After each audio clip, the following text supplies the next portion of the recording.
Hello, everybody. Welcome to the Geezerology Celebrating 50 series, where we look at albums that are celebrating their 50th anniversary, hence the title of the series. Today, Bob is going to give us a remembrance of Deep Purple's Machine Head, which was released on March 25 of 1972. And Bob tells us that this has been one of his favorites for quite a while. So Bob, take it away. All right. Thank you, Scotty. So if you were alive in 1972 and listening to popular music and or rock music, you could not escape this album. And Machine Head gave us the song Smoke on the Water, with probably the most recognizable guitar riff in rock history. And the song that employees at guitar music shops all across the country learned to hate, because that riff to Smoke on the Water is what every budding wannabe guitarist learns to play. It's a fairly simple riff to pick up. And so you get these teenage wannabe rock stars who go into the music shops and pick up an electric guitar and start hitting that riff. And I've read that there are even some shops where they say, you cannot play Smoke on the Water on our guitars. So, Machine Head, we all know the story behind the album. Deep Purple goes to Montreux, Switzerland, with the idea of recording the album. The place where they were going to be doing the recording, Frank Zappa was doing a concert there. The place caught fire, it burned down. So they did the song Smoke on the Water, which is the story about what they had to go through to get this album done. Machine Head is much more than Smoke on the Water, though. You have some classic Deep Purple cuts on here. Lazy, Space Truckin', Highway Star. Those three songs especially became staples of Deep Purple's concert performances. Deep Purple is one of my favorite heavy metal bands, and I think this was the premier lineup for this longtime band. And Deep Purple is still going. They're still recording. They just came out with a recently released covers album. But this is, I believe, the ultimate Deep Purple lineup. You had Richie Blackmore on guitar, who was a guitar genius, not only in the heavy metal genre, but also went on to start doing English Renaissance music. So, a guy who had his foot in a lot of different genres. Ian Gillan, one of the greatest heavy metal vocalists, I think, of all time. This is the guy that did Jesus Christ on the Jesus Christ Superstar album. It's just got a set of pipes that are just don't stop. Roger Glover, great bass player. John Lord on keyboards, and then Ian Pace on drums and percussion. This, like I said earlier, I think is the ultimate Deep Purple lineup. And if you really want to hear what these people were capable of doing, I would suggest not only listening to this album, but the Made in Japan live album. And you really get a sense of what these guys could do live. And if I'm not mistaken, I believe at one time Deep Purple held the record for being one of the loudest performing bands. And I think they were recorded like 120 decibels or something like that. So it's probably amazing that, those of them who are still alive, still have hearing. But anyway, Smoke on the Water is almost a cliche song now. Sadly, it's still fun to listen to, still has that incredible opening riff and everything. But like I say, there's much more to this album than just that one song that dominated everything, in 1972. I have some fond memories of the album, and in our blog, Geezerology.com, I actually wrote a column about that song and that album and my remembrances of it, from 1972, centering around one of my best friends in high school, and the cover band that he had at the time. So anyway, good memories about the album. I've always been a Deep Purple fan, but through the decades, the band had its ups and downs. And, Ian Gillan and Richie Blackmore had some pretty bitter fallings out. Blackmore eventually left, Gillan left. There are some periods in Deep Purple that I didn't really pay a whole lot of attention to. But this period with Blackmore and Gillan, I love this band from this era. Made in Japan was one of my favorite live albums to listen to. And it's one of those ones, where you have to crank the volume to 11 if your knob goes that far. So anyway, it's a good album. I still enjoy listening to it, but I'm going to repeat myself. It is much more than just Smoke on the Water. So 50th anniversary of it. Ian Gillan is back in the band and has been for quite a while. Blackmore, is not. Obviously, he's gone on to do his own thing. He went on to found Rainbow, and then for the past quite a while has been doing some English Renaissance type music. But anyway, thumbs up on this album. It's a great thing to remember back, from that era.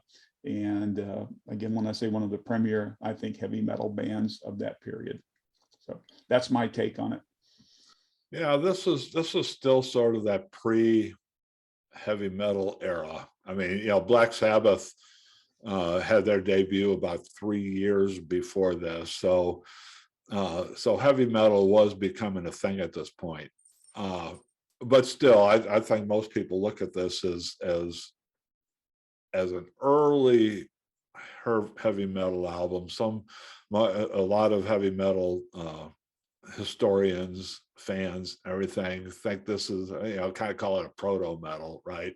As still before heavy metal became a thing, but there's certainly a line that goes from Black Sabbath to Metallica that goes right through Deep Purple, right? Yeah, and I'm glad you said that, because I'd never listened to this album until about a week ago, and so the only thing I knew, obviously, was Smoke on the Water, and that was my first thought, is that, yeah, this thing goes to 11, doesn't it? But I was surprised, though, because the first track, Highway Star, the closing track, Space Truckin', I remember from I call them KC Classics. If you don't know, this is a radio station I grew up in at the time in St. Louis. So it was one of the preeminent early FM album-oriented radio stations at the time. Highway Star and Space Truckin' were staples of this radio station back then. And I used to hear these songs all the time. I just never knew what these songs were and where they came from. They were just songs that just kind of came on the radio, and I heard them and say, oh, yeah, okay, yeah, that's pretty good. And it put me right back in driving around in my car in the early 1970s and hearing these things coming on in my car radio, right?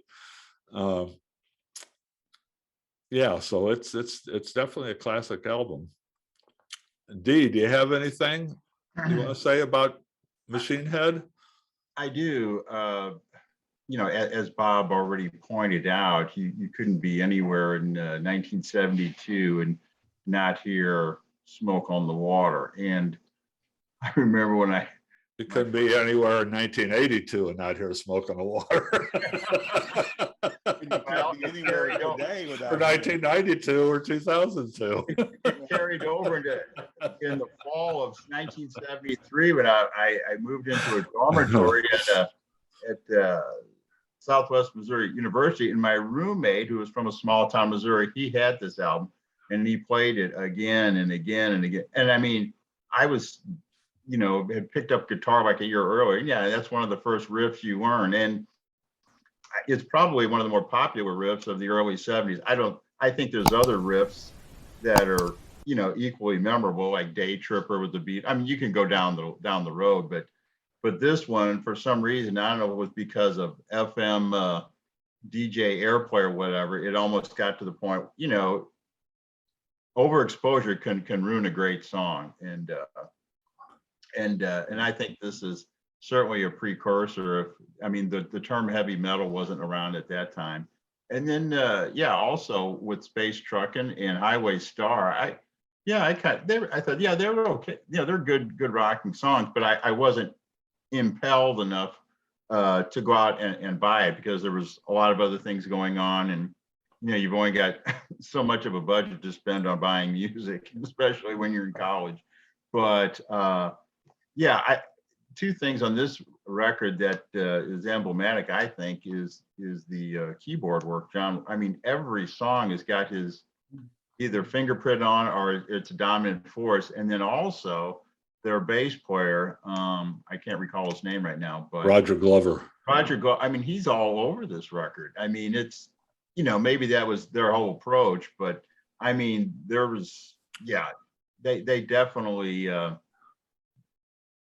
dug a groove and they stuck to it on this one. And when I listened to it recently, and I haven't listened to it since the early 70s, and I thought, boy, fits right in with Black Sabbath and some of the so-called heavy metal groups that go on. And I was thinking, okay, yeah, Black Sabbath, and who else? I thought, man, maybe Led Zeppelin, at the time. So they were part of that early 70s English heavy metal stuff. Some of the reviews I took quick looks at, they gave it high marks in all terms for songwriting and composition, stuff like that.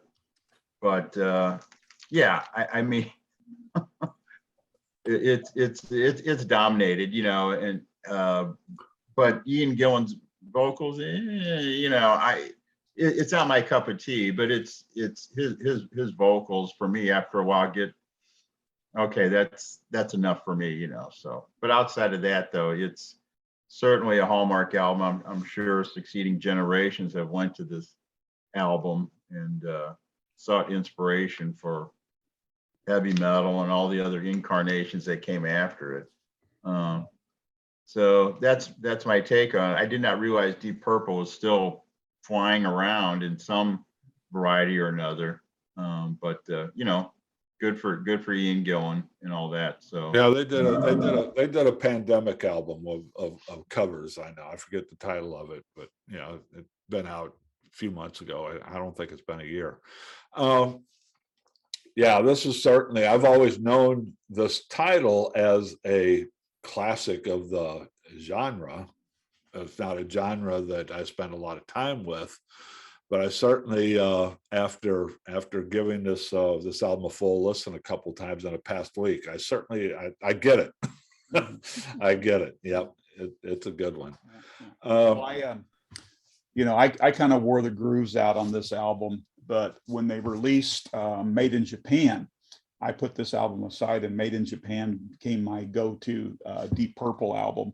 And 4 of the songs off of Machine Head, Space Truck and Lazy, Highway Star, and Smoke on the Water, are on that live Made in Japan album. And I think those versions are just vastly superior. So that's what I started listening to after that. So, this album kind of, like I said, got set aside in deference to that live album, and which, if you want to dig further into Deep Purple, Scott, I might recommend that. But I know it's not necessarily in in your wheelhouse. But and I kind of dislike the heavy metal label for Deep Purple, but I don't know what else to classify them as. Because when I don't listen to this, and I don't listen to this and hear heavy metal. I listen to this and hear what I knew at the time in those days of just, it's just like hard rock, or sometimes we call it acid rock. 2020 hindsight and knowing what we know now,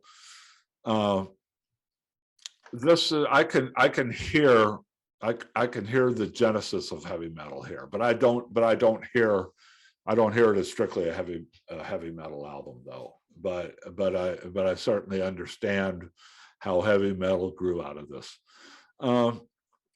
Okay, well, that's our listen to Machine Head Deep Purple, who celebrated the 50th anniversary of the release of this album a couple weeks ago.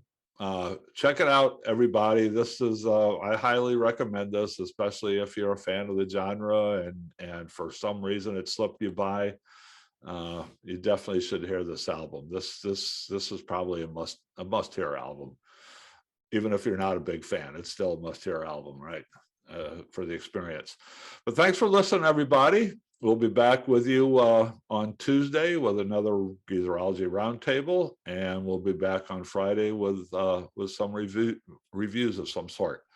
Thanks for listening. We'll talk to you later. Take care again.